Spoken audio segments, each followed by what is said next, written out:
back in the Exxon Valdez days, which was 1989, we had an oil spill, and that was 11 million gallons of oil. Now that was a devastating oil spill, and it coated something like 1,300 miles of shoreline. But 10 years before that, in June of 1979, the Ixtoc 1 oil spill happened off the coast of Mexico. And that one blew out 3,500,000 barrels of oil. So we have 11 million gallons spilling in Alaska, but this was over 3 million barrels. 1 barrel of oil is 42 gallons. And the BP oil spill, the estimate is somewhere in the neighborhood of 4,900,000 barrels of oil spilled. There's already all kinds of effects on the marine life and especially on the economy. Let's talk a little bit about where we live. And here is Florida, Gulf of Mexico, Caribbean, and the Atlantic Ocean. And right here is the Florida Straits. And in 2003, a UN study found that this area here, right off of Florida, in this kind of doorway between the Gulf, the Atlantic, and the Caribbean, is actually the most biodiverse piece of water in the entire Atlantic. This is the hotspot. It's the Florida Straits. And actually they found one particular area 10 miles east of Miami to be the most biodiverse piece of marine real estate in the tropical Atlantic. This is the famous loop current that we hear about. So here we have Florida, and here we have the Gulf, and this was basically the site of the oil spill in the BP.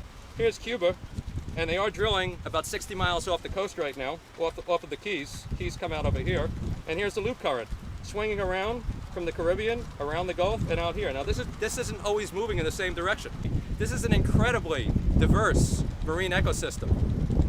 5 species of sea turtles. I mean, it just goes off the scale, biodiversity. We're putting that, all of that is at risk. All of that is at risk from increasing offshore oil drilling. And it's not just Cuba, by the way. Bahamas also wants to get into the act, right out there. April of 2011, a group of scientists came together under the International Program on the State of the Oceans, and they're actually predicting mass extinction.